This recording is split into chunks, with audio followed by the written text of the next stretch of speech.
नमस्ते हमारे प्यारे भाई। आपके जहन में कभी आया हो सीजीएल सीएचएसएल का पेपर क्लियर करना है, बड़ी सरकारी नौकरी लेनी है मेरे भाई, तो मॉक टेस्ट लगाने होंगे। और अपने वादे के अनुसार हमने अपनी एप्लीकेशन टेस्ट रैंकिंग पर पहला all India live mock test 1 CGL CHSL 2025 के लिए फ्री कर दिया है, लाइव कर दिया है मेरे भाई। 17 मई 18 मई सैटरडे संडे 2 दिन तक ये जो है टेस्ट एप्लीकेशन पर लाइव रहेगा। आप तुरंत जाओ और एप्लीकेशन पे जाकर टेस्ट लगाओ। एप्लीकेशन मोबाइल में डाउनलोड कर लीजिए या मेरे भाई आप लैपटॉप है, आपके पास कंप्यूटर है तो आप वेबसाइट से लगा सकते हैं। लैपटॉप है मेरे भाई तो आप लैपटॉप से लगाओगे और ज्यादा फायदा होगा। आप लाइव टेस्ट वाले सेक्शन में जाइएगा मेरे प्यारे भाई। देखिए यहां पे दोनों ही टेस्ट शेड्यूल है, क्योंकि एनटीपीसी का पेपर होने वाला है, उसका भी लाइव टेस्ट करा रहे हैं, और सीजीएल का ऑल इंडिया लाइव टेस्ट 1 हो चुका है। ये आज से हम शुरू कर रहे हैं। अब हर सैटरडे संडे हर weekend all India live test आता रहेगा मेरे प्यारे भाई, जब तक आपका एग्जाम नहीं हो जाता सीजीएल का। और मेरे भाई सीजीएल का एग्जाम होने से पहले मैं आपको 12-13 जो है टेस्ट करवा दूंगा ऑल इंडिया लाइव फ्री। बहुत क्वालिटी क्वेश्चंस है मेरे प्यारे भाई। ऑलरेडी आपके सीनियर जो सिलेक्ट हुए 2023 में अच्छी अच्छी रैंक पे, अच्छी अच्छी पोस्ट पे, उन्हीं ने ये मॉक टेस्ट बनाया। मैथ्स वाला सेक्शन मैंने कंप्लीटली तैयार किया है। सीजीएल और सीएचएसएल दोनों एग्जाम का लेवल सेम, सिलेबस सेम मेरे प्यारे भाई, पैटर्न सेम। तो इस जो है टीयर 1 का ही टेस्ट है, सीजीएल वाले बच्चे भी दें और सीएचएसएल वाले अटेम्प्ट भी बच्चे जो है अटेम्प्ट करें। जिन बच्चों का सिलेबस कंप्लीट हो चुका है, जो रिपीटर्स हैं, जिन्होंने आधे से ज्यादा सिलेबस भी पढ़ लिया है, वो भी इंतजार ना करें। हर एक बच्चा एप्लीकेशन पर जाके टेस्ट रैंकिंग पे लगाए। और ये तो मैं प्रॉमिस कर ही रहा हूं कि टेस्ट दुनिया भर के अवेलेबल है इंटरनेट पर जो क्वालिटी हम दे रहे हैं, जो क्वेश्चंस हम दे रहे हैं, मजेदार मजेदार, बिल्कुल रेलेवेंट भी होगा, प्रीवियस सर भी होगा, पर देखने में नया भी लगेगा, आपको मेहनत भी करवाएगा मेरे भाई, आपको फंसाएगा भी। वो क्वालिटी आपको कहीं नहीं मिलेगी दोस्त। तो आप जो है इस टेस्ट को जाके हमारी टेस्टिंग एप्लीकेशन पर लगा डालिए भाई। ठीक है जी, आ जाओ। मैं पूरा सॉल्यूशन कराऊंगा मैथ्स वाले सेक्शन का, धीरे धीरे करेंगे, कोई जल्दबाजी नहीं, टाइम चाहे बेशक लग जाए। ठीक है, हमारी पूरी सीजीएल की प्रैक्टिस टेस्ट सीरीज भी आ चुकी है। Power practice India number 1 test series 19 मई से 30 फुल लेंथ मॉक टेस्ट हमने ऑलरेडी बना दी हमारी टीम ने। 19 मई से डेली एक टेस्ट सीरीज शुरू हो जाएगी, डेली एक टेस्ट खुलता जाएगा मेरे भाई। DPP daily practice PDF DTT सब आपको इसमें मिलेगा। उसके बाद 10 सेक्शनल टेस्ट भी देंगे।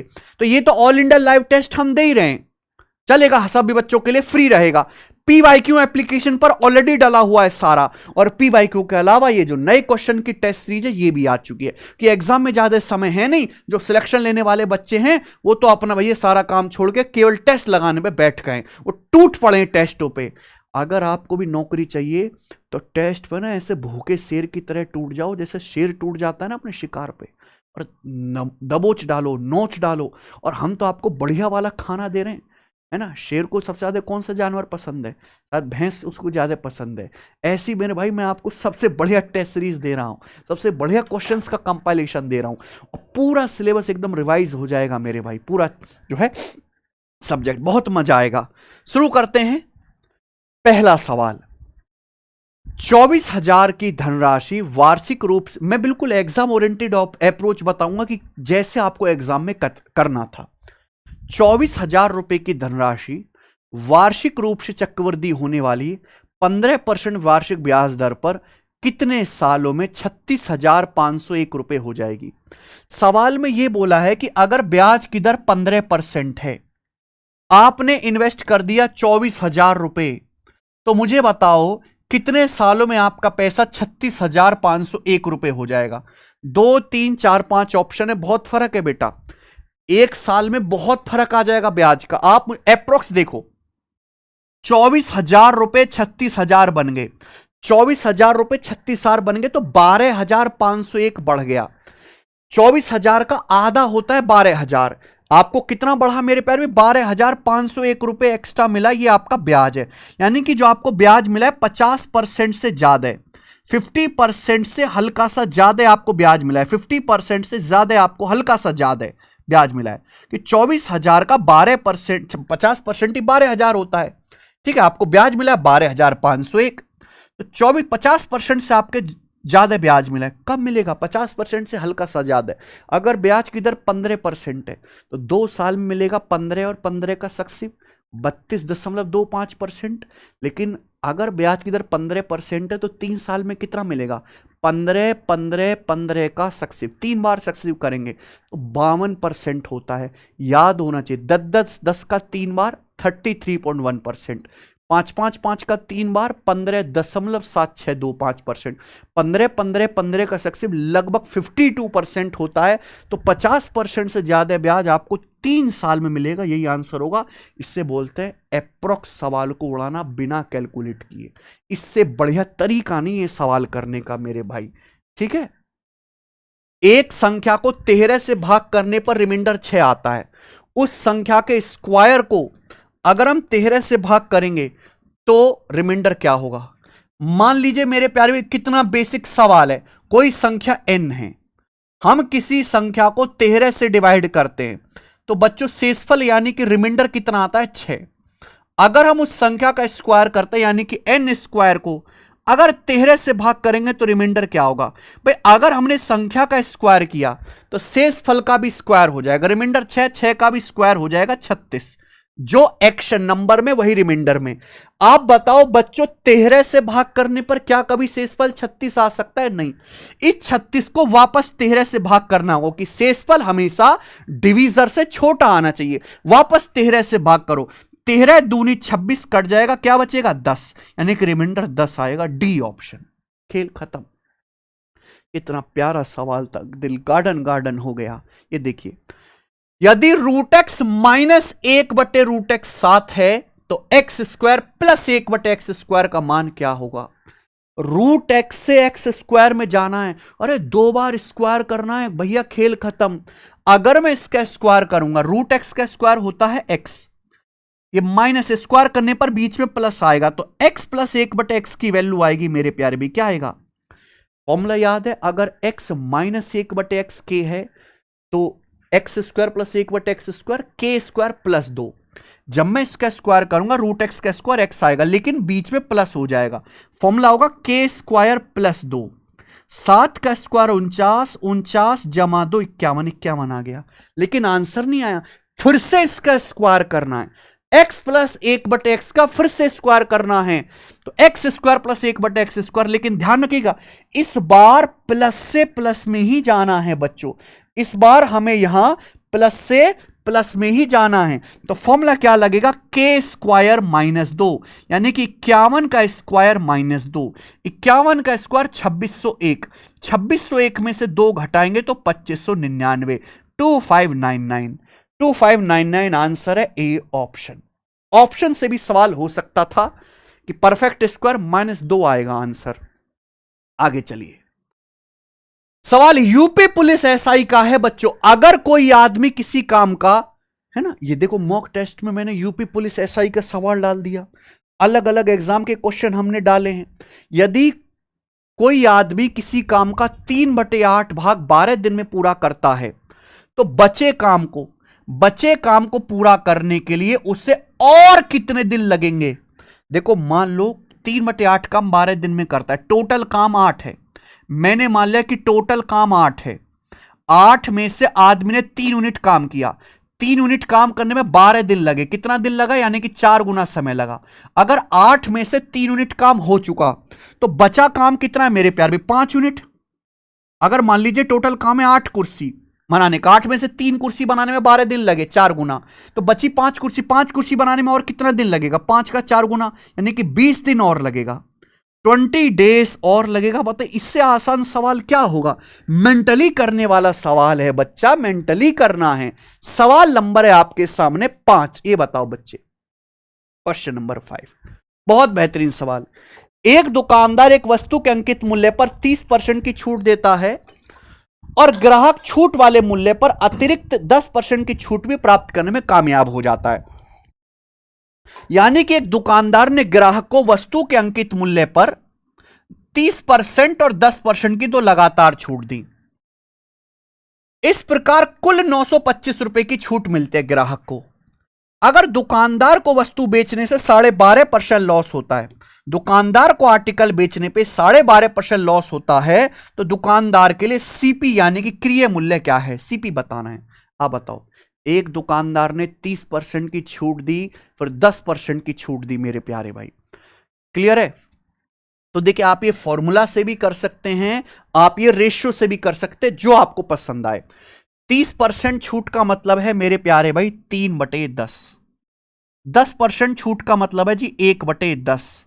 यही है? आप बोलोगे हाँ जी सर यही ही है। वैसे डिस्काउंट किस पे दिया जाता है? अंकित मूल्य पे। अंकित मूल्य पे डिस्काउंट देने के बाद क्या आता है? Selling price. आपने 30% डिस्काउंट दिया, 10 पे 3 का डिस्काउंट दिया, 10 का समान 7 में, फिर आपने 10% डिस्काउंट दिया 1/10, 10 का समान 9 में, तो ये आ जाएगा मेरे प्यार भी 100 रेशियो ये 63। ये क्या आ गया बच्चों?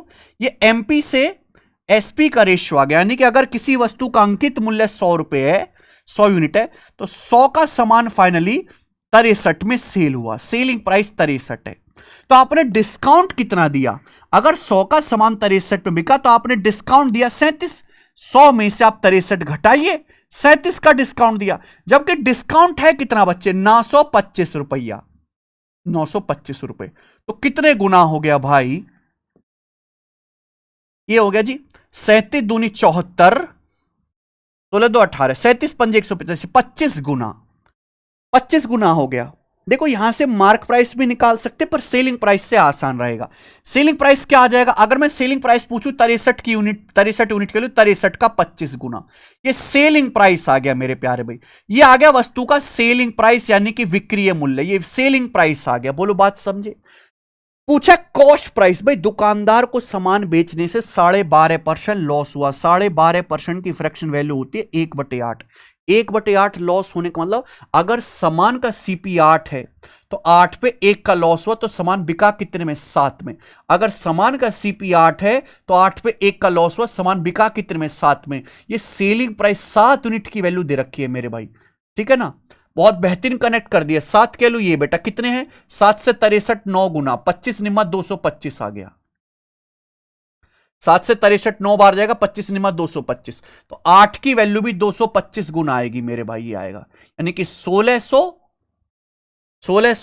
और 200, 1800 रुपए। तो कॉस्ट प्राइस जो आ गया 1800 रुपीज आ गया, 1800 रुपए। यह आंसर है सीपी 1800 रुपीज, बी ऑप्शन। कितना प्यारा सवाल था बच्चे, मजा है ना? सेलिंग प्राइस 7 यूनिट की वैल्यू है ये, 7 राम 63, 25 निम्मा 225, तो 8 की 225 गुना करेंगे, 1600 200 1800। बढ़िया सवाल। आइए सवाल नंबर 6, एवरेज का क्वेश्चन है। उड़ा उड़ा उड़ा, 240 स्टूडेंट की क्लास में 37.5% लड़का हैं, बाकी जो हैं वो लड़कियां हैं, बाकी लड़कियां हैं। लड़कों का एवरेज स्कोर 67.1 है, लड़कियों का 85.5 है। पूरी क्लास का एवरेज स्कोर, एवरेज स्कोर पूछा है। 37.5% लड़के, 37.5% की फ्रैक्शन 3/8, यानी कि अगर क्लास में टोटल 8 बच्चे हैं तो 8 का 37.5% होता है 3। अगर क्लास में टोटल 8 है तो 8 में से 3 लड़के हैं, तो बाकी कौन? 5 लड़कियां हैं। ये बॉयज और गर्ल्स की संख्या का रेशियो है। समझ में बात? आप बोलोगे हाँ सर। अगर हम एवरेज स्कोर की बात करते हैं, एवरेज स्कोर की, तो बॉयज का एवरेज स्कोर, भाई लड़के का प्रदर्शन खराब है 67.1, लड़कियों का ज्यादा है, आई एम वेरी हर्ट 85.5। तो पूछा पूरी क्लास का, पूरी क्लास का एवरेज स्कोर क्या होगा, यानी कि बॉयज जमा गर्ल्स का, बॉयज प्लस गर्ल्स का एवरेज स्कोर क्या होगा, ये आपसे पूछा है। यहां एलिगेशन भी लग सकता है, वेटेड एवरेज भी लगता है मेरे भाई, सिंपल फॉर्मूला भी लगता है, लेकिन सबसे आसान है डेविएशन। अगर बीच में प्लस आता है, डेविएशन लगता है भैया। एवरेज स्कोर कैसे निकालते हैं? टोटल मार्क्स बटे number of student, number of student की संख्या का रेशियो। मैं पता है बॉयज गर्ल्स की संख्या का रेशियो 3:5 है। बॉयज का 67.1 है, गर्ल्स का 85.5 है। 85.5 को ऐसे लिख सकते हैं, 85.5 में से 67.1 घटाएंगे तो कितना आएगा मेरे भाई? 67.1 प्लस 18.4, कैसे लिख सकता हूं? गर्ल्स का एवरेज स्कोर 85.5, 85.5 को ब्रेक करके ऐसे लिख दिया 67.1 प्लस 18.4। फायदा क्या हुआ? बहुत फायदा हुआ ना भैया। लड़कों का एवरेज स्कोर 67.1, लड़कियों का एवरेज स्कोर भी 67.1, तो पूरी क्लास का एवरेज स्कोर 67.1 तो आएगा ही आएगा, पूरी क्लास का एवरेज स्कोर ये तो आएगा ही आएगा। प्लस एक्स्ट्रा कितना है? लड़कियों का जो एवरेज, 5 लड़कियां, 5 लड़कियों का 18.4 एक्स्ट्रा है, 5 लड़कियों का 18.4 एक्स्ट्रा है। अब जो भी एक्स्ट्रा केक कटेगा तो सभी बटेगा, सभी में डिवाइड हो जाएगा। टोटल स्टूडेंट कितने, बॉयज प्लस गर्ल्स 3, 5 8 बटे 8, 8 से भैया 23 बार जाएगा, 23 8 184, तो 2.3 का 5 गुना आएगा भाई 11.5, 67.1, 23 पंजे 115, 11.5, तो कितना आ गया ये आएगा 78.6। This is my answer, 78.6, D option. देखो सवाल तो आसान था पर यहां डाटा हमने अच्छा डाला, बच्चे खेल गए होंगे। आगे आ जाइए, सवाल नंबर है 7। एक सिलेंडर का टोटल सरफेस एरिया 1617 है, एक सिलेंडर का संपूर्ण पृष्ठीय क्षेत्रफल 1617 है, इसके बेस का डायमीटर 21 है, तो इसका वॉल्यूम ज्ञात करें। वॉल्यूम आपको बताना है बच्चों, करो। देखो सिलेंडर का आपको टोटल सरफेस एरिया दिया है, बेस का डायमीटर दिया 21, यानी कि रेडियस कितनी आ जाएगी 21/2, रेडियस यहां से 21/2 आ जाएगी। इसका वॉल्यूम पूछा है, देखो 9 का मल्टीपल आएगा भाई आंसर। कुछ करने की जरूरत ही नहीं है मेरे भाई, कुछ भी करने की जरूरत नहीं है। वॉल्यूम क्या होता है, पाई आर स्क्वायर एच, यानी कि 22/7 आर स्क्वायर, 21/2 का square into height H. H देखो एच आपको निकालना पड़ेगा, टोटल सरफेस एरिया का फॉर्मूला लगा के आप हाइट निकालोगे, यहां रखोगे volume pi R square H. अब एक बात बताओ, 22 आता है 11, जो भी नंबर आएगा 11 का मल्टीपल होगा। 11 का मल्टीपल 4 5 9 8 1 9, डिफरेंस 0, 11 का मल्टीपल है 5 2 7 3 4 7, डिफरेंस यहां पे 0, 11 का मल्टीपल है 5 2 7 8 2 10, 11 का मल्टीपल नहीं है, 3 7 10 9 1 10, ये भी 11 का मल्टीपल है, 10 10 का डिफरेंस, 3 ऑप्शन 11 के मल्टीपल है। चलो एक तो हट गया, लेकिन आप ये देखो बेटा 21 में ना 3 आता है, 21 में क्या आता है भाई साहब, 3 आता है। 3 का स्क्वायर होता है 9, देखो नीचे का 7 जो है इस 21 को काटेगा, लेकिन 21 में फिर भी 3 बचेगा, 3 का स्क्वायर 9, 9 से कटने वाला होगा, 4 5 9 8 1 9, ये नंबर 9 से कटता है। ये देखो 5 4 9 3 2 5, ये नंबर 9 से नहीं कटता, 3 से भी नहीं कट रहा, ये तो 9, 3 7 10 से 11, ये नंबर भी नहीं कट रहा, ना 9 से ना 3 से, एक ही ऑप्शन है जो कट रहा है 9 से, ये आंसर है। हमें पूरा सवाल करने की जरूरत नहीं है, और पेपर में आएगा तो ऐसे ही करना, ठीक है ना। ऑप्शन टेक्निक लगाओ। सवाल नंबर 8, एक दूध वाला दूध के लिए 48 रुपए पर लीटर का पेमेंट करता है, पानी मिलाता है, पानी मिला के दूध पानी का मिक्सचर बन गया, मिश्रण को 54 रुपए पर लीटर पर बेचता है, जिससे दूध या को 40% का लाभ होता है। ग्राहक को मिलने वाले पानी और दूध का अनुपात क्या होगा। वाटर और मिल्क का रेशियो पूछा है। देखो दूध ये ना 2 तरीके से प्रॉफिट कमा रहा है, कितना प्रॉफिट कमा रहा है 40%, फ्रैक्शन वैल्यू 2/5 होती है। पहले तो दूध ने प्राइस बढ़ाया, दूध वाला दूध खरीदता 48 रुपए पर लीटर का, लेकिन पानी मिला के बेचता है 54 रुपए पर लीटर, ये तो प्राइस बढ़ा के बेच रहा है, लेकिन वो मिलावट भी कर रहा है। हमें नहीं पता वो किस रेशियो में मिलावट कर रहा है, मुझे नहीं पता।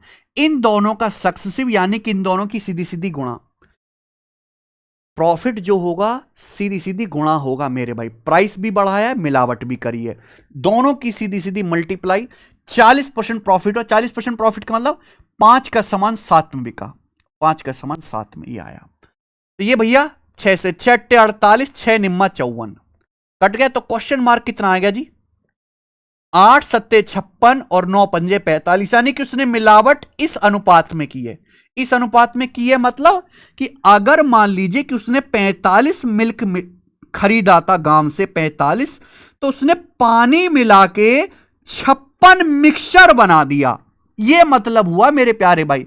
अगर आप 45 लीटर दूध खरीदते हो तो आपने पानी मिला के मिश्रण 56 कर दिया, तो मिल्क कितना था मेरे प्यारे भाई 45, पानी मिला के मिश्रण है 56, तो वाटर कितना होगा 56 में से 45 घटाएंगे यानी कि 11, तो वाटर और मिल्क का रेशियो जो होगा 11:45 होगा, बी ऑप्शन आंसर है सवाल का, 11:45। बेहतरीन सवाल मेरे भाई, गजब का क्वेश्चन। ये बताइए सवाल नंबर 9, त्रिकोणमिति का सवाल। कोट की power 4 phi minus cot square phi बराबर 1, तो कोस की power 4 phi plus cos square phi. दुनिया जानती है, बच्चा बच्चा जानता है कि ऐसे सवालों का आंसर हमेशा 1 आता है। ये तो फिक्स पैटर्न का सवाल है। ठीक है भाई, कॉट से कॉस में जाना है, फॉर्मूला देखो, कॉट स्क्वायर इधर चला जाएगा। आप ऐसे लिख सकते हैं कॉट की पावर 4 फाई बराबर, ये कॉट उधर चला जाएगा 1 प्लस कॉट स्क्वायर फाई, और 1 प्लस कॉट स्क्वायर फाई क्या होता है, cosec square phi. 1 plus cot square phi क्या आ जाएगा मेरे भाई, कोसेक स्क्वायर फाई। अब हमको तो सब कुछ कॉस में कन्वर्ट करना है, साइन कॉस में बदल लो। कॉट का मतलब होता है कॉस बटे साइन, कॉट का मतलब कॉस बटे साइन। ये पावर 4 है तो कॉस की पावर 4 बटे साइन की पावर 4। शॉर्ट में लिखा करो बेटा, कॉस को सी लिखा करो, साइन को एस। कोसेक क्या होता है बच्चों, कोसेक होता है 1 बटे साइन, कोसेक स्क्वायर है तो 1 बटे साइन स्क्वायर। बोलो बात को समझे।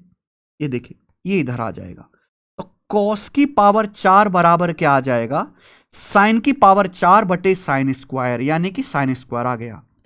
कॉस की पावर 4 फाई बराबर साइन स्क्वायर फाई। सवाल में आपसे यह पूछा गया, देखिए जितने भी फॉर्मूला है त्रिकोणमिति के, बेसिक आइडेंटिटी सब पावर 2 में है। पावर 2 मत छेड़ो, ये ऑलरेडी पावर 2, ये पावर 4 को छेड़ो। हमने क्या निकाल लिया, हमने निकाल लिया कॉस की पावर 4 बराबर साइन स्क्वायर फाई। तो अगर इस कॉस की पावर 4 की जगह, अगर इस कॉस की पावर 4 की जगह साइन स्क्वायर फाई लिख दूं, कॉस की पावर 4 साइन स्क्वायर फाई है, प्लस कॉस स्क्वायर फाई, तो sine square phi plus cos square phi, तो फॉर्मूला बन गया त्रिकोणमिति की पहली आइडेंटिटी 1 आंसर है। मजा आया, आगे चलते हैं। सवाल 10, एक महिला हर दिन घर से अपने ऑफिस पैदल चलकर जाती है। भाई पास में ऑफिस है लेडी का, है ना, काम भी करती है, जिसके लिए उसने एक समय निर्धारित किया है, यानी कि एक टाइम फिक्स कर रखा है कि भाई इसी टाइम में मैं ऑफिस पहुंच जाऊंगी। Maintain a fix time for the same. On 1 day she decreases her speed by 25%। एक दिन मेरे भाई उसको चोट लग गई बेचारी को, उसने अपनी स्पीड 25% कम कर दी। By what fraction of her usual time will she be late on that day. तो अपने यूजुअल टाइम का, नॉर्मल सामान्य समय का किस भाग तक फ्रैक्शन में बताना, उस दिन उसे देरी हो जाएगी। बिल्कुल सरल सवाल है। डिस्टेंस बराबर स्पीड गुणा टाइम होता है, समय बराबर दूरी बराबर चाल गुणा समय। अब देखिए महिला को अपने घर से ऑफिस जाना है तो सेम डिस्टेंस ट्रेवल करनी होती है मेरे भाई। एक दिन क्या किया बेचारी महिला ने, अपनी स्पीड को 25% कम कर दिया। स्पीड को जो है दोस्तों क्या कर दिया, 25% डिक्रीज कर दिया, और 25% की फ्रैक्शन वैल्यू क्या होती है, 1/4। तो समय बढ़ाना पड़ेगा भाई। अगर स्पीड कम कर दी तो सेम दूरी जाने में टाइम ज्यादा लगेगा, स्पीड क्योंकि आपने कम कर दी। तो डायरेक्ट तरीका होता है, अगर ये 1 कम किया है तो ये 1 बढ़ेगा मेरे प्यारे भाई।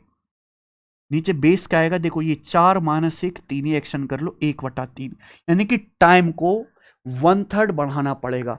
अब महिला को अपने यूजुअल टाइम का 1/3 ज्यादा लगेगा, यूजुअल टाइम का 1/3 ज्यादा लगेगा। अगर परसेंटेज में कहें तो महिला को 33:1/3% समय ज्यादा लगेगा पहले से। आई बात समझ में। सवाल नंबर है 11 बच्चों, अगर x 0 से बड़ा है यानी कि x पॉजिटिव नंबर है, इस प्रकार है कि x स्क्वायर -65x बराबर 64√x है, तो √x - √x ज्ञात कीजिए। बहुत अच्छा सवाल है, बताओ जी, करो। ये नया सवाल है अलजेब्रा का, ये प्रीवियसर नहीं है। देखो बच्चों, आपको ना x - √x चाहिए, x और x का √√x, ये चीज आपको दी हुई। ये सेटिंग वाला सवाल है। 64 और 64 + 1 65। तो क्या आप ऐसे लिख सकते हैं 65 को x स्क्वायर, 65x को आप ऐसे लिख सकते हैं माइनस का x माइनस का 64x। आप बोलोगे जी सर इसमें है ही क्या, बराबर 64√x। क्या इसमें कोई बुराई है, क्योंकि ये 64 ना सेम हो गया। तो अब हम इसको उधर ले जाते हैं राइट साइड में। अगर हम राइट साइड में ले जाते हैं तो बच्चों ये क्या बचेगा, ये बचेगा student x square minus x।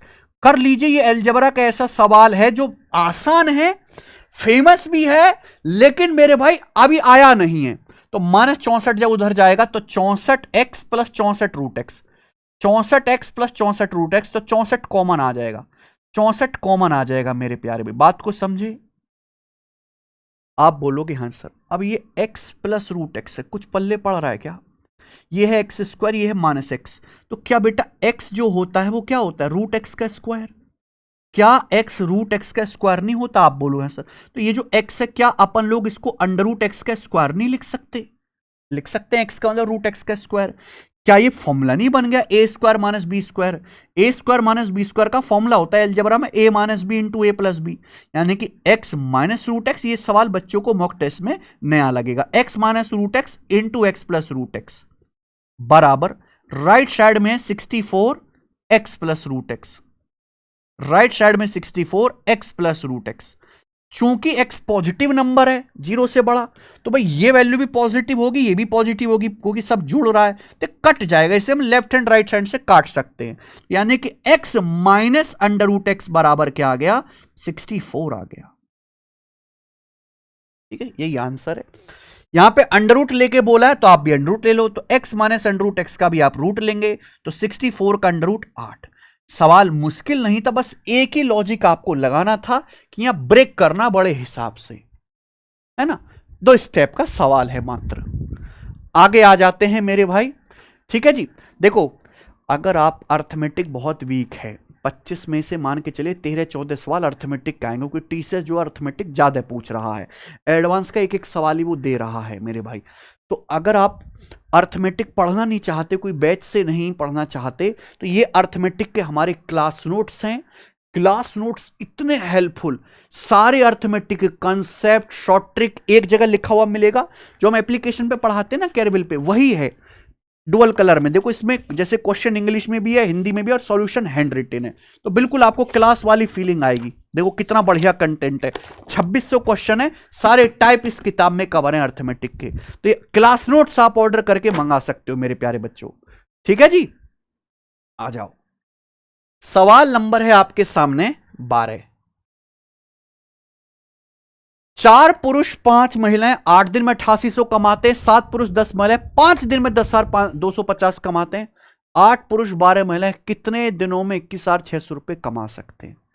गजब सवाल है मेरे भाई। देखो ये 2 इक्वेशन सॉल्व करने वाला है, हम आपको बता देते हैं कि 2 इक्वेशन है मेरे भाई। यहां लिख रहे थे मैन और वुमेन, तो पहली लाइन पढ़ो, 4 मैन और 5 वुमेन 8 दिन में 8800 कमाते हैं। अगर 8 दिन में 8800 कमाते हैं तो एक दिन में कितना कमाएंगे? 8800 बटे 8 1100 रुपए। ये इक्वेशन 1 है। आगे 7 मैन और 10 वुमेन, 7 मैन और 10 वुमेन, वुमेन के नीचे वुमेन लिखना है। 5 दिन में 10,250 कमाते हैं 5 दिन में, तो एक दिन में कितना कमाएंगे? बटे 5, यानी कि 2050 रुपए, 2050 रुपए। तो बोला है 8 मैन प्लस 12 वुमेन कितने दिन में 21,600 रुपए कमा के रख देंगे। ठीक है जी, तो ये इक्वेशन है। जब भी बच्चे ऐसा सवाल देखते हैं तो वो उनका जो है दिमाग XY पे चला जाता है। अरे XY नहीं मानना है भाई, 2 केस है। 4 मैन 5 मैन 1100 रुपए कमाते हैं पर डे, 7 मैन 10 मैन 2050 कमाते हैं। तो आप पर डे की कमाई निकालो, इनको सॉल्व करना है, और सॉल्व करना बहुत आसान है दोनों इक्वेशन को। देखो भाई, किसी भी एक को वैल्यू इक्वल बना लो, 4 7 को इक्वल बनाने से आसान रहेगा। 5 10, 10 है, यहां भी इसको भी 10 बना सकते हैं 2 से गुणा। इस पूरी इक्वेशन को आप 2 से गुणा कर दीजिए मेरे प्यारे, और घटा दो, घटाओगे 2 चौक 8 आदमी और 7, यानी कि 1 आदमी बचा। 2 पंजे 10 औरत, 10 औरत कट गई, तो एक आदमी कमाई कितनी आ गई? 1100 दूनी 2200, 2200 में से 2050 घटाएंगे 150 रुपए, तो एक मैन की कमाई पर डे की 150 रुपए आ गई। 2200 माइनस 2050। अब चाहे पहली क्वेश्चन से सॉल्व कर लो चाहे दूसरी से सॉल्व कर लो, एक आदमी की पर डे की कमाई 150 में दूसरी से कर रहा हूं, तो 7 आदमी कितनी आएगी? 15 सत्ते 105, 1050 रुपए आएगी। अगर एक आदमी पर डे 150 कमाता है, 7 आदमी कितने कमाएंगे? 1050। ये टोटल कितना कमा रहे हैं? 2050। यानी कि 10 औरत कितना कमाएंगी? 1000 रुपए। 10 औरत जो है एक दिन में 1000 रुपए कमाती है, यानी कि एक औरत कितना कमाएगी? 1000 बटे 10 100 रुपए। तो भाई मेरे हिसाब से तो कोई मुश्किल नहीं था ये कैलकुलेशन करना। अब आप बताओ, एक आदमी 150 रुपए कमाता है, तो 8 आदमी कितना कमाएंगे? 150 8 1200 रुपए, प्लस अगर एक औरत 100 रुपए कमाते तो 12 औरत कितना कमाएंगी? 1200 रुपए। तो यानी कि 2400 रुपए पर डे हो गया, 2400 रुपीज पर डे का बन गया। यानी कि 8 आदमी और 12 औरत एक दिन में 2400 रुपए कमाते हैं। तो 21,600 रुपए कितने दिन में कमाएंगे? अगर एक दिन में 2400 रुपए कमा रहे तो 21,600 कमाएंगे बटे 9, तो 24 निम्मा 216 यानी कि 9 दिन में। 9 दिन आंसर है।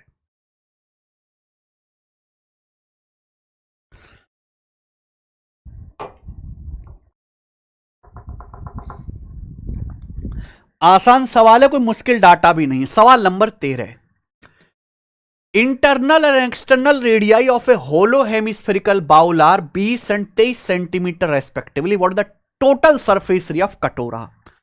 पढ़ लो, टेस्ट लगा लो, वरना कटोरा हाथ में आने में बेटा टाइम नहीं लगेगा तुम्हारे भी। एक खोखला जो है मेरे भाई अर्धगोलीय कटोरा है। मजा आ रहा है? सवालों का कंपाइलेशन आपको इंटरेस्टिंग लग रहा है? लाइक कर देना मेरे भाई वीडियो को। कटोरे वाले सवाल अक्सर आते हैं मेरे प्यारे भाई। ये आप जानते हैं ना, हेमिस्फेरिकल बाउल ऐसे होता है। ये हेमिस्फेरिकल बाउल यानी कि खोखला हेमिस्फेयर कह सकते हैं हम इसको। ये है। अब इसमें ना दो हेमिस्फेयर दिखाई देंगे। अगर इसकी अंदर वाले की रेडियस स्मॉल आर है और मेरे भाई ये एक्सटर्नल वाले की रेडियस कैपिटल आर है, तो खोखला जो है हेमिस्फेयर अर्धगोलाकार कटोरा, इसका टोटल सरफेस एरिया का फॉर्मूला आप याद कर लो, pi 3 capital R square plus small R square. आप बेसिक से कर सकते हो, पर यह फॉर्मूला याद कर लीजिए मेरे प्यारे भी, समय आपका बचेगा। यानी कि ये वाला पार्ट, सॉरी, ये वाला पार्ट जो है इसका सॉलिड रहेगा। ये वाला पार्ट ही सॉलिड है, बाकी अंदर से आप कटोरा भर के चाय पीते हो, उसमें पता ही है आपको। ये टोटल सरफेस एरिया का फॉर्मूला है। तो हेमिस्फेरिकल बाउल है, इसकी आंतरिक त्रिज्या 20 है, बाहरी त्रिज्या 23 है। यहां केवल आपको वैल्यू रखनी है। आंसर भी पाई में है, तो अभी आपकी तो मौज आ गई। 3 गुणा कैपिटल आर 23 है, 23 का स्क्वायर 529 प्लस स्मॉल आर 20 है, 20 का स्क्वायर 400, तो 529 आएगा मेरे भाई 1587। 1587 हो गया ना, 400 जोड़ेंगे तो 1987 आ गया, 1987 पाई। ये हेमिस्फेरिकल बाउल का टीएसए आएगा, सी ऑप्शन। बिल्कुल बेसिक सवाल। आइए, अगर फॉर्मूला याद है तो सवाल नंबर 14 देखिए। ये मैंने as it is CTSL 2023 pre का सवाल आपके पेपर में डाला, as it is mock test में बनाते हैं। इन टीयर टी साल में simple interest earned on a certain amount at the rate of 10% per annum is 5/8 of principal. सवाल में बोला है कि टी साल में मेरे प्यारे भाई जो सिंपल इंटरेस्ट है 10% ब्याज की दर से, वो प्रिंसिपल का 5/8 है। ठीक है, कोई प्रॉब्लम नहीं। If the rate of interest is made 3/4 of 10%, अगर ब्याज की दर 10% का 3/4 हो जाती है, यानी कि 7.5 हो जाएगी, and simple interest remains same, simple interest same रहता है, which of the following statement is true about the changed value? कौन सा स्टेटमेंट सत्य है? स्टेटमेंट है टाइम के बारे में मेरे भाई। बहुत बढ़िया, गजब सवाल। देखो ध्यान से सुनिएगा मेरे बच्चों। सिंपल इंटरेस्ट कैसे निकालते, क्या आपको फॉर्मूला पता है? सिंपल इंटरेस्ट बराबर प्रिंसिपल गुणा रेट परसेंट गुणा टाइम। यही है। आप बोलोगे जी सर यही फॉर्मूला है। देखो इस सवाल में प्रिंसिपल तो चेंज नहीं कर रहे। कैसे सवाल काटे हैं यार इन्होंने। इस सवाल में प्रिंसिपल तो चेंज नहीं कर रहे, हम ब्याज की दर को चेंज कर रहे हैं। प्रिंसिपल सेम है, तो अगर प्रिंसिपल सेम है तो सिंपल इंटरेस्ट जो है, मूलधन जो है वही है, राशि सेम है। सिंपल इंटरेस्ट डायरेक्टली प्रोपोर्शनल होगा रेट परसेंट गुणा टाइम के मेरे भाई। यही है। अब आपने क्या किया, पहले ब्याज की दर 10% थी, अब आपने ब्याज की दर को 10% का 3/4 कर दिया। ब्याज की दर को आपने 3/4 कर दिया, 3/4 ब्याज की दर को। सिंपल इंटरेस्ट सेम रहा। आप मुझे एक बात बताइए मेरे प्यारे भाई, अगर ब्याज की दर सेम है, ठीक है जी, सॉरी, ब्याज की दर आपने पहले 10% थी, 3/4 कर दी, सिंपल इंटरेस्ट सेम रहा। बताए दो संख्याओं की गुणा सेम है, तो एक संख्या जिस रेशियो में होगी दूसरी उल्टी रिवर्स रेशियो में होगी। अगर आपने ब्याज की दर को 3/4 गुना कर दिया तो टाइम उल्टा हो जाएगा मेरे भाई, 4/3 गुना, यानी कि टाइम पहले का 4/3 गुना हो जाएगा। टाइम सेम नहीं रहेगा, it become 3/4 of the time, 3/4 नहीं होगा बेटा, 4/3 होगा। It increases to 8:1/3, decreases to, देखो डिक्रीज नहीं हुआ, टाइम ना इंक्रीज हो गया, टाइम 3 से 4 हो गया मेरे प्यारे भी, 4/3 गुना, तो डिक्रीज कहां हुआ, टाइम तो इंक्रीज हुआ। सी ऑप्शन है, मुझे सॉल्व ही नहीं करना पड़ा। टाइम सेम नहीं रहेगा, टाइम पहले का 4/3 टाइम्स हो गया, 4/3 हुआ, ये 3/4 लिखा है, गलत लिखा है, डिक्रीज नहीं हुआ, इंक्रीज हुआ है, तो आंसर सी है। सॉल्व भी कर सकते हैं मेरे प्यारे भाई। बता पहले टाइम कितना था, टी की जो वैल्यू है ना, जो सिंपल इंटरेस्ट है प्रिंसिपल का 5/8 है, 1/8 12.5%, 5/8 62.5%, तो बच्चों आपको 62.5% ब्याज मिलता है, आपको 62.5% ब्याज मिलता है। ठीक है भाई, ब्याज की दर कितनी है 10%, एक साल में 10% ब्याज है, तो 62.5% ब्याज कितने साल में मिलेगा, 6.25 ईयर में मिलेगा। ये बात समझे, 6.25 आप समझते हैं 25/4 साल, यानी कि 25/4 साल टाइम की वैल्यू थी, यानी कि इनिशियल जो टाइम था वो था मेरे प्यारे भाई 25/4, 3 यूनिट की वैल्यू 25/4 साल।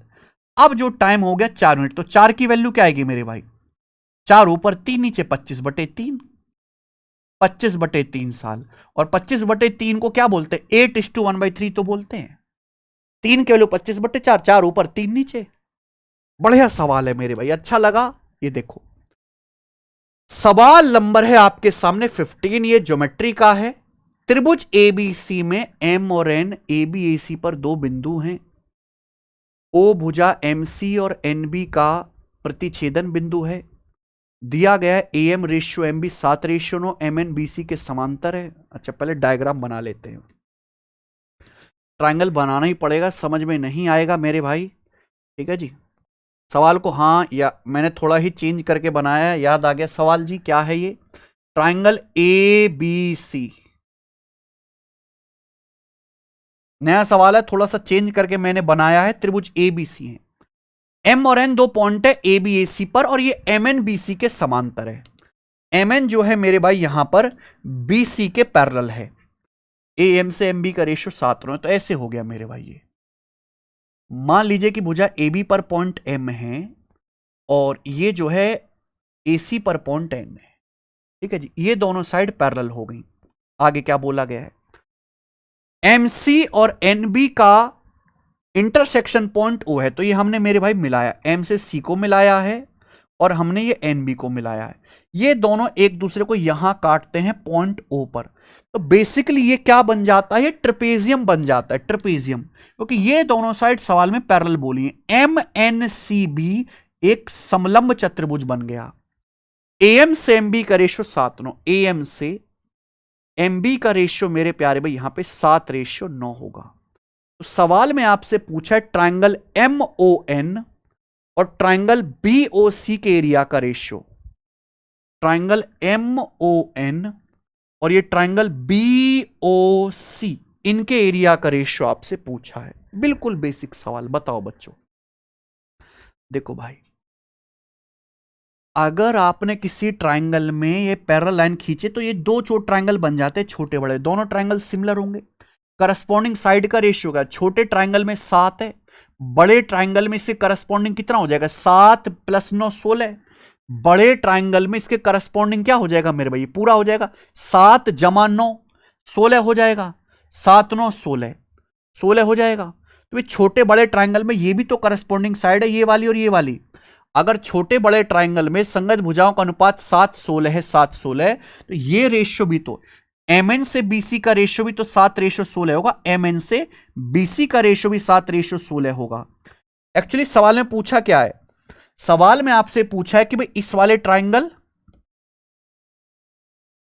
सवाल में आपसे पूछा है ट्रायंगल एमओएन, ये वाला ट्रायंगल और ये वाला ट्रायंगल, इन दोनों ट्रायंगल के एरिया का रेशियो क्या है, यही तो सवाल में आपसे पूछा है। आप बोलोगे हां जी सर यही पूछा है। अब ये दोनों जो ट्रायंगल है मेरे प्यारे भाई, ये सिमिलर होंगे, कि ये वाला एंगल इसके बराबर होगा अल्टरनेट एंगल, और ये एंगल इसके बराबर होगा, वर्टिकल अपोजिट इक्वल है। ये दोनों ट्रायंगल सिमिलर होंगे ट्रेपेजियम में, ये दोनों सिमिलर होते हैं। इनकी करस्पॉन्डिंग साइड का रेशियो 716 है, भुजाओं का रेशियो 716 रेशियो बेटा, इसलिए सर्कल बंद कर दिया। तो एरिया का रेशियो क्या होगा, स्क्वायर, 7 का स्क्वायर 49, 16 का स्क्वायर 256, तो इनके एरिया का रेशियो 49:256 आएगा। बहुत बढ़िया सवाल, मजा आया होगा करके। आगे आइए, दो मजदूर ए और बी किसी काम को करने के लिए अपॉइंट किए जाते हैं। अकेले ए को इस काम को पूरा करने में एक साथ ए और बी काम पूरा करने में लगने वाले समय से 50 घंटे अधिक लगते हैं। भाई साहब, इतनी प्रैक्टिस होनी चाहिए कि यहां तक पढ़ते ही समझ में आ जाए कि आगे सवाल क्या पूछेगा। बी को काम करने में, यहां पे इंग्लिश में पढ़ के बता देता हूं, B working alone would take 8 hours more than when A and B work together. The time required to finish the work together. दोनों को साथ काम करने में लगने वाला समय ज्ञात कीजिए। मान लीजिए कि दो मजदूर हैं, ए और बी, दो मजदूर हैं, वो किसी काम को करने में x घंटे लेते हैं, x आवर्स लेते हैं। मान लीजिए पहली लाइन पे बोला है अकेले ए इस काम को करने में, अकेले ए इस काम को करने में एक साथ ए और बी को लगने वाले समय से 50 घंटे अधिक लगता है। ए जब अकेले काम करेगा तो जितना टाइम ए और बी एक साथ लेते हैं यानी कि x, उससे 50 घंटे ज्यादा लेता है ए अकेले काम करने में। B working alone would take 8 hours more than when A and B together. अगर ए और बी टुगेदर x घंटे लेते हैं तो बी इस काम को करने में x से 8 घंटे ज्यादा लेता है, x + 8 घंटे लेता है। पूछा है एक साथ काम पूरा करने में कितना समय लगेगा, यानी कि आपसे x की वैल्यू पूछी है। तो इस सवाल का डायरेक्ट शॉर्टकट है फॉर्मूला। अगर ए और बी x घंटे ले रहे हैं, ए x से 50 घंटे ज्यादा लेता है, बी x से 8 घंटे ज्यादा लेता है, तो x की जो वैल्यू होगी वो होगी √AB, यानी कि √50 × 8। 50 × 8 हो गया जी 400, और 400 का √ आ जाएगा जी 20 घंटे। यानी कि ए और बी एक साथ इस काम को करने में 20 hours लेंगे, और ए ऑप्शन आंसर आ जाएगा। कितना प्यारा सवाल था, मुझे लगता है सबको समझ में आया होगा। सवाल नंबर है 17, ये प्रॉफिट लॉस का सवाल है जी। अनिल कुमार रजत को कोई वस्तु 25% लॉस पर 15,000 में बेचता है। अनिल ने रजत को सामान बेचा 25% लॉस पे। रजत इसे डेविड को उस कीमत पर बेचता है जिसमें अनिल कुमार को 5% का लाभ होता। Rajat sells it to David at a price that would have given Anil Kumar a profit of 5%। The profit percentage earned by Rajat. इसकी कोई जरूरत नहीं है भैया, बिल्कुल बेसिक सवाल है। अनिल ने मेरे दोस्तों सामान जो है रजत को बेचा, और रजत ने सामान डेविड को बेचा। सवाल का डाटा बहुत इजी है, 100 मान के बनाएंगे। मान लीजिए अनिल ने कोई सामान 100 का खरीदा है, अनिल ने रजत को बेचा 25% लॉस पर। 100 का 25% लॉस यानी कि 75 में बेचा, 100 का सामान 75 में बेचा। अब रजत ने सामान आगे डेविड को बेचा है, लेकिन लैंग्वेज पढ़े कितनी प्यारी है। रजत ने डेविड को इस प्राइस पे बेचा है जिस प्राइस पे अनिल कुमार को 5% का प्रॉफिट हुआ होता। रजत ने डेविड को उस प्राइस पे सामान बेचा है जिस प्राइस पे हमारे अनिल को 5% का लाभ हुआ होता। अनिल ने 100 में खरीदा है, अगर 100 पे 5% का लाभ कमाना है तो 105 में बेचना पड़ेगा। तो रजत ने डेविड को 105 में बेचा है। रजत को कितना लाभ हुआ, रजत ने 75 का सामान 105 में बेचा। रेशियो ले लो, 15 पंजे 75, 15 सत्ते 105, यानी कि अल्टीमेटली रजत ने 5 का सामान 7 में चिपका दिया। रजत को प्रॉफिट कितना हो, 2 का 2/5, 1/5 20%, 2/5 40%। 40% लाभ हुआ जी रजत को। समझ में आया? आगे आ जाइए, सवाल नंबर 18। अच्छा, एक चीज मैं बताऊंगा कि हम अपने YouTube चैनल पे गगन प्रताप मैथ्स पे एक सीरीज भी चला रहे हैं मेरे भाई, एसएससी की मैथ्स PYQ सीरीज। 25 चैप्टर हैं गणित में, हर चैप्टर के मैं 25-25 बेस्ट क्वेश्चन करा रहा हूं जो सबसे ज्यादा एसएससी में रिपीट मोड में आते रहते हैं बार बार। ठीक है ना। PYQ सीरीज में हमने इसकी प्लेलिस्ट भी बना दी, देखो काफी सारे चैप्टर मैंने करा भी दिए हैं, और ये मैं कैलेंडर से पहले पूरी करा दूंगा। पूरी प्लेलिस्ट बनी हुई है, तो आप इस सीरीज को फॉलो करो अगर आपका सिलेबस कंप्लीट है। ठीक है जी। और आप पढ़ भी रहे हो तो भी मेरे दोस्त, ये पूरी प्लेलिस्ट बना दी है एसएससी मैथ्स पीवाईक्यू सीरीज, ठीक है। तो इस प्लेलिस्ट में जितनी भी वीडियोस हैं जाके देखिए, देखो इतना सारा कुछ मैंने करवा भी दिया है। चैनल पर डेली क्लास आती है शाम को 7 बजे 18। 3 आदमी एबीसी अपनी मंथली सैलरी का 10, 7, 9% जो है एक चैरिटेबल ट्रस्ट को दान करते। ये सवाल आ गया परसेंटेज का। ए और बी की मंथली सैलरी बराबर है, ए और बी के दान का डिफरेंस 900 रुपए है। सी की तुलना में ए और बी के द्वारा दिया गया कुल दान 600 रुपए अधिक है, सी की मंथली सैलरी ज्ञात करें। गजब का सवाल, बहुत अच्छा सवाल है भाई। देखो 3 आदमी हैं, ए बी और सी। सवाल बोला गया ए अपनी सैलरी का 10% डोनेट करता है, बी 7% डोनेट करता है और सी 9% डोनेट करता है। ए बी सी 10, 7, 9% अपनी सैलरी का दान कर देते हैं मेरे प्यारे भी चैरिटेबल ट्रस्ट में। ए और बी की मंथली सैलरी बराबर है, तो यहां पे जो दो लोग हैं ए और बी, इनकी मंथली सैलरी बराबर है। ए और बी की सैलरी का डिफरेंस 900 रुपए है। आगे यह भी बोला गया है कि भाई सी का जो दान है वो यदि सी की तुलना में ए और बी का दान 600 रुपए ज्यादा है। अच्छा एक बात बताओ, ए और बी के डोनेशन का डिफरेंस दिया, difference between donation of A and B. अगर ए और बी की सैलरी सेम है, अगर ये दोनों लोगों की ए की और बी की सैलरी सेम है, तो अगर ए की 100% है तो बी की भी 100% होगी, दोनों का बेस सेम होगा, तो सीधा डिफरेंस आप ले सकते हो क्योंकि बेस सेम है। तो ए और बी के दान का डिफरेंस कितना है? 3%। तो 3% की वैल्यू कितनी आ जाएगी मेरे प्यार भी? 900 रुपए। 3% की वैल्यू यहां से 900 रुपए आ गई, ओके। डिफरेंस 3% है, 3% की वैल्यू 900 रुपए। तो ए और बी का टोटल डोनेशन क्या है? 3% की वैल्यू अगर 900 रुपए है, ए 10% डोनेट करता है और बी 7% डोनेट करता है, तो ए और बी का कुल डोनेशन कितना है? 10 + 7 17%। 17% डोनेट करते हैं ए और बी। अगर 3% की वैल्यू 900 रुपए 300 गुना, तो 17% की वैल्यू भी 300 गुना होगी, 5100 रुपए। तो मैंने ये पता लगा दिया कि ए और बी 5100 रुपए डोनेट करते हैं, ये हमने पता लगा दिया ए और बी। लेकिन सवाल में बोला total donation by A and B 600 more than C. A और बी का टोटल डोनेशन सी से 600 रुपए ज्यादा है, यानी कि सी का जो डोनेशन होगा वो ए और बी के डोनेशन से 600 रुपए कम होगा।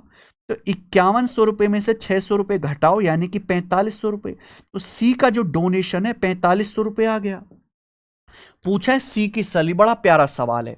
सी 9% डोनेट करता है, जबकि सी डोनेट कितना करता है? 4500 रुपए मैंने निकाल लिया। तो 9% की वैल्यू 4500 रुपए, कितने गुना? 500 गुना। 9 पंजे 45। अगर ये 500 गुना है, 1% की वैल्यू 500 है, तो 100% की वैल्यू क्या आएगा? 500 का 100 गुना, 50,000 रुपए सी की सैलरी आ गई। ये आंसर है बी ऑप्शन। देखो कितना प्यारा सवाल था, beautifully framed question, easy data. Easy data है मेरे भाई, देख लीजिए आप, प्रीवियस ईयर का ही है। आगे आ जाओ, 19वां सवाल। ये देखिए मेरे प्यारे भाई, ये है आपका डिविजिबिलिटी रूल से। यदि 9 अंकों वाली एक संख्या है जो 72 से कटती है, तो √4x + y का मान। 72 का सबसे आसान होता है सवाल। अगर कोई संख्या 72 से कट रही है तो 8 राम 72, वो संख्या 8 से भी कटेगी बच्चों, 9 से भी कटेगी। अगर संख्या 8 से कटती है तो लास्ट के 3 अंक 8 से कटेंगे। तो बताओ y की वैल्यू क्या होनी चाहिए यहां पर? 8 चौक 32, 32 चला जाएगा, 6 बचेगा, 6y। तो y की जगह 4 लेना पड़ेगा, 8 8 64। तो भाई y का मान तो 4 आ गया। तभी तो 384 8 से कटेगा, तो y का मान यहां से 4 आ गया। अब x का मान भी निकालना है।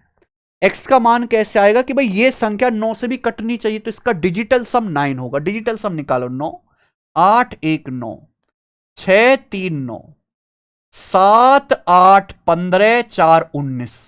19 में से भी 9 हटाओ, यानी कि 1 + x, ये डिजिटल सम आएगा। तो ये इसका ds आ जाएगा, डिजिटल सम अंकों का योग। डिजिटल सम हमें 9 बनाना है। अगर डिजिटल सम 9 बनाना है तो x की वैल्यू क्या लोगे आप? 8। 8 1 9, x का मान 8 आ जाए। x 8 आ गया, y 4 यहां रख देते हैं।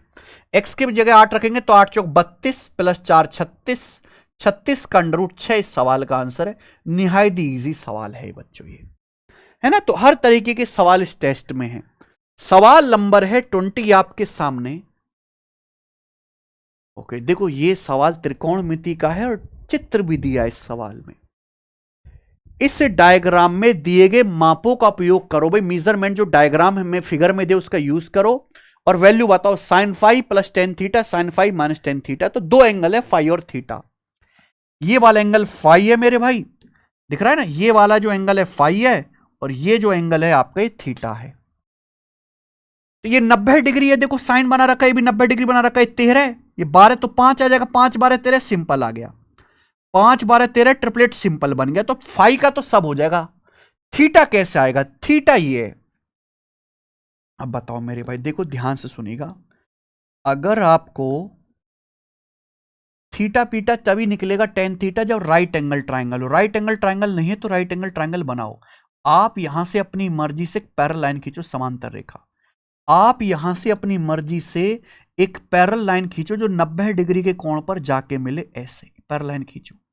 अगर आप ये पैरेलल लाइन खींचते मेरे भाई, ध्यान सुनिए, अगर ये 5 है 5, तो इसके जस्ट सामने ये लेंथ भी आपकी यहां से यहां तक 5 आएगी। 5 ये पूरा 14 बोला है तो ये लेंथ आपकी 9 आ जाएगी। 9 ये लेंथ आपकी 9 आ जाएगी बच्चे। 9 आगे की नहीं आगे बताओ, बोलो कोई प्रॉब्लम?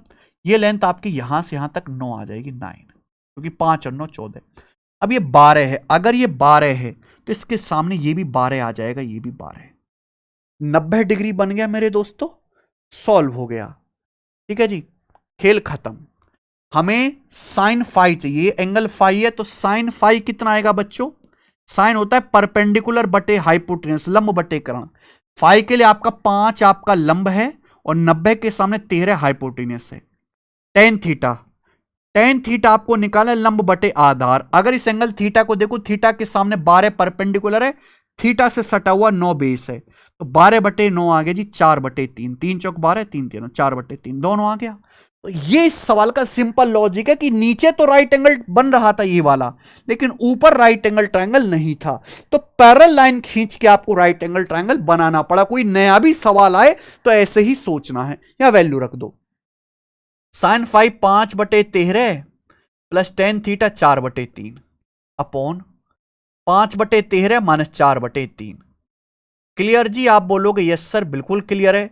एलसीएम आपको लेना है।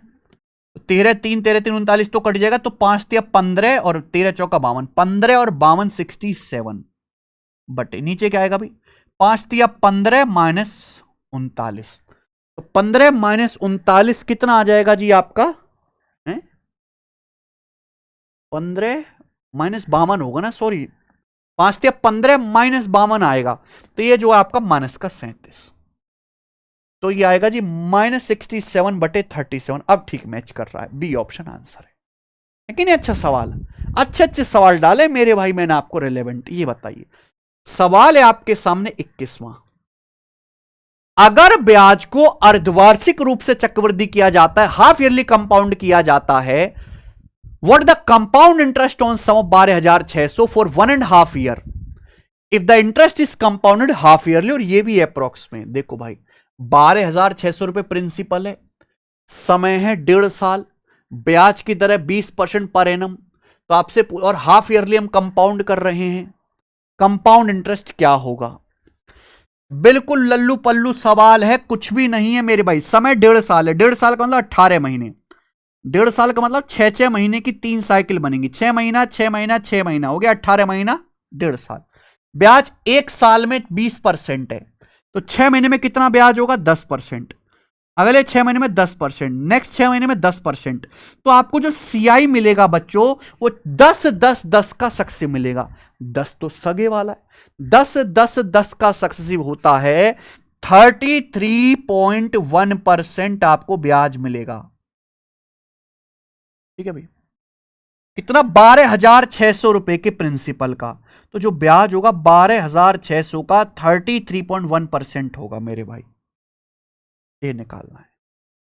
तो एक काम करो ना, अप्रोक्स में आंसर और काफी नजदीक है, 100 रुपए का ही फर्क है, 100 का भी नहीं दिख रहा मुझे तो। ठीक है जी, तो पहले आप 12,600 का 30% निकालो। 33.1 बाद में निकालना, पहले 30% निकालो, फिर 3% निकालो, फिर 0.1% निकालो। तो 12,600 का 30% कितना आएगा? जैसे 12,600 है मेरे भाई, इसका आपको निकालना है 30%, तो परसेंट से 2 जीरो काट दिया करो। 3600 और 180 आएगा 3780, 30% आ गया मेरे भाई। अब 3% निकालना है तो 10 से भाग दे दो, इसी को 10 से भाग दे दो, 30% की वैल्यू है, 3% निकालना है तो 378। अब 0.1% निकालना है तो 12,600 का 1% क्या आएगा? 126। तो 0.1% क्या आएगा? 12.6, और ये आपको ऐड कर देना है। ये आएगा मेरे भाई 78 और 12 90, 390 हो गया। 390 जोड़ना है 3780 में, तो 3700 और 300 4000, 80 और 90 170, यानी कि 4170.6 रुपए आ गया। 4170.6 रुपए आ गया, तो ये अप्रोक्स 4171 रुपए हो गया। बढ़िया सवाल, बेहतरीन क्वेश्चन। तो कैलकुलेशन में तो आपको मेहनत करनी पड़ेगी, ब्रेक कर करके करना है। 22वां सवाल, एक ऑफिस में 1/3 एम्प्लॉय महिलाएं हैं, 1/2 महिलाएं विवाहित हैं, 1/3 विवाहित महिलाओं के बच्चे हैं, 3/4 पुरुष विवाहित हैं, 2/3 विवाहित पुरुषों के बच्चे हैं। कर्मचारियों का कौन सा हिस्सा बच्चों के बिना है? ओहो हो। देखो कुछ भी नहीं है मेरे भाई, सवाल देखिए। एक ऑफिस में 1/3 एम्प्लॉय आपके वुमेन हैं, उसमें से आधी मैरिड हैं, और मैरिड के 1/3 वुमेन के बच्चे हैं। सेम यही बात बोलेगी पुरुषों के लिए। 3/4 मैन मैरिड हैं, मैरिड में से 2/3 के बच्चे हैं, तो कितने एम्प्लॉय बिना बच्चों के हैं? बिना बच्चों के। तो यहां मैं लिख रहा हूं मेरे प्यारे भी मैन, यहां मैं लिख रहा हूं मेरे दोस्तों वुमेन। ऑफिस में बिल्कुल फ्रैक्शन करते जाना, बस फ्रैक्शन करते जाओ। एक ऑफिस में 1/3 वुमेन है, तो बाकी 1/3 वुमेन है, वुमेन, तो बाकी का 2/3 मैन है। अगर एक ऑफिस में टोटल 1 लोग हैं, उसमें से 1/3 आपके वुमेन है, तो बाकी के 2/3 मैन है। अब सवाल में बोला है वुमेन का 1/2 मैरिड है, वुमेन का 1/2, तो 1/3 का 1/2 आ गया, 1/6 ये मैरिड लोग आ गए। अब जितने लोग मैरिड हैं उसका 1/3 बच्चों के साथ है। 1/6 का 1/3 कितना आता है? 1/18। 1/18 लोग आ गए बच्चों वाले, ये बच्चे वाले लोग आ गए, यानी कि 1/18 महिलाओं के बच्चे हैं। ऐसे 3/4 of man are married, man का 3/4, मैन है 2/3, 2/3 का 3/4 कितना आ गया भाई? 1/2, 1/2 मैरिड है। और इसका 2/3, इसका 2/3 कितना आ जाएगा मेरे प्यारे भाई?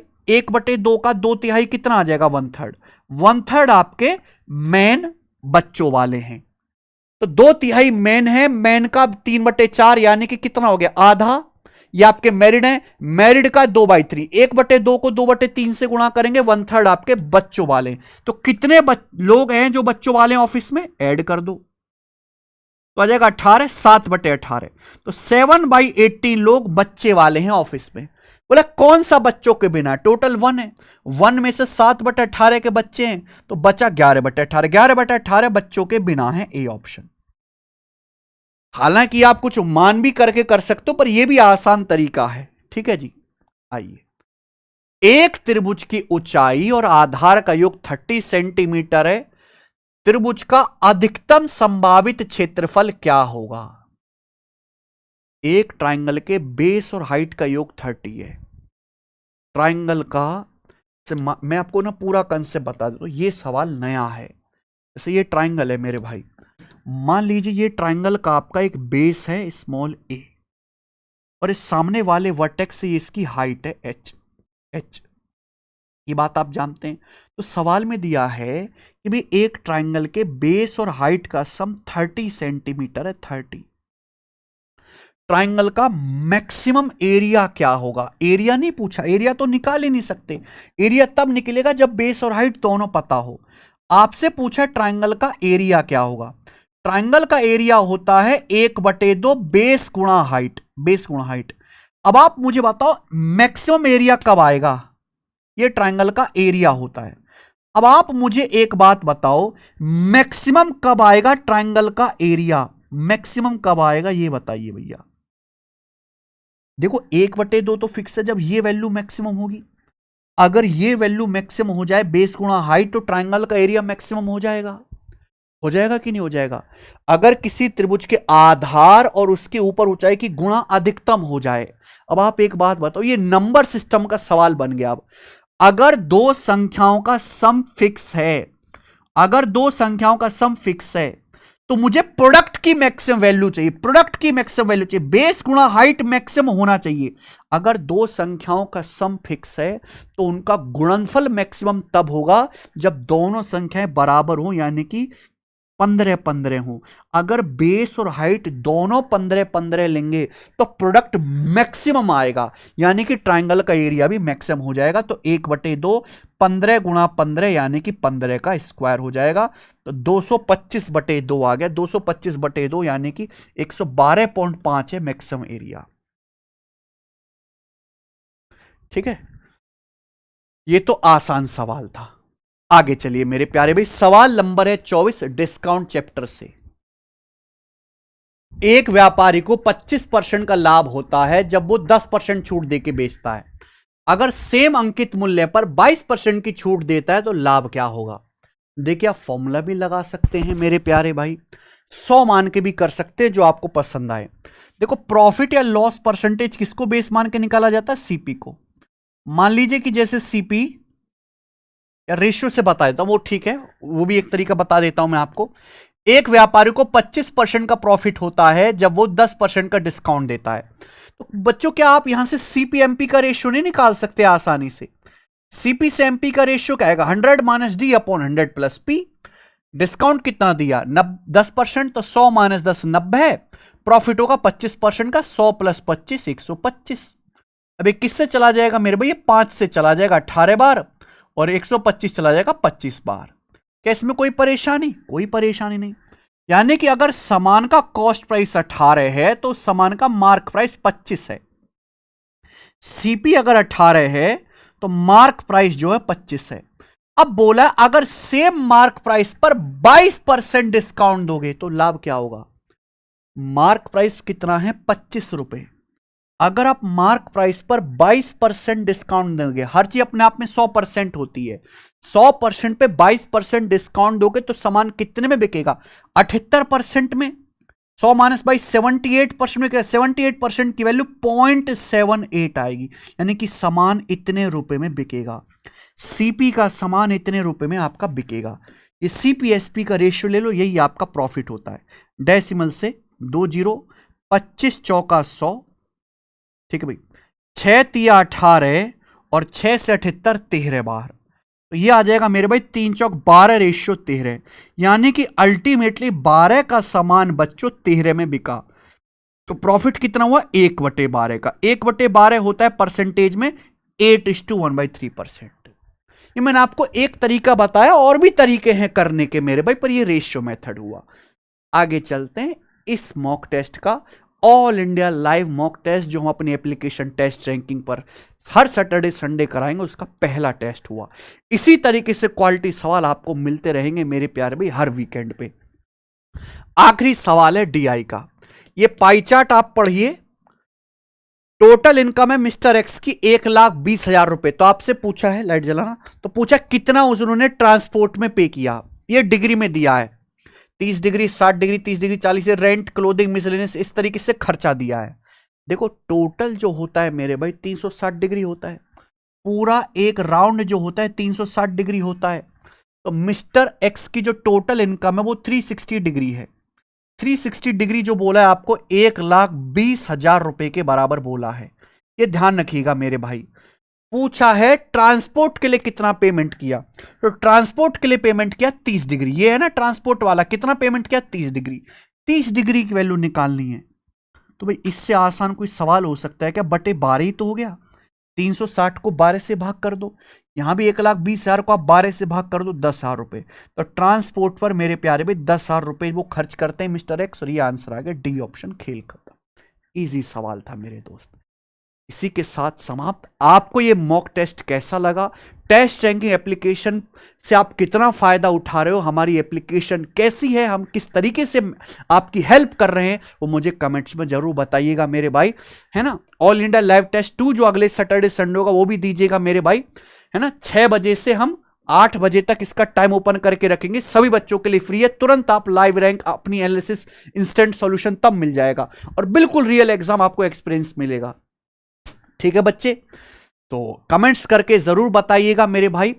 जो हमारा विजन है ना कि प्रीवियस ईयर का सारा कंटेंट फ्री हो टेस्ट रहेंगे एप्लीकेशन पर, लाइव टेस्ट वहां पे फ्री चलते रहे वीकेंड पे, जो भी एग्जाम नजदीक में आने वाला हो, और टेस्ट सीरीज जो पेड भी है वो बहुत कम दाम में मिले बच्चे को, कि हर बच्चा अफोर्ड कर पाए और उसमें अच्छे अच्छे सवाल हो। इस विजन से हम काम कर रहे हैं और मुझे लगता है हम उसमें सक्सेस हैं, सफल हैं एकदम। धन्यवाद मेरे प्यारे भाई इस वीडियो को देखने के लिए।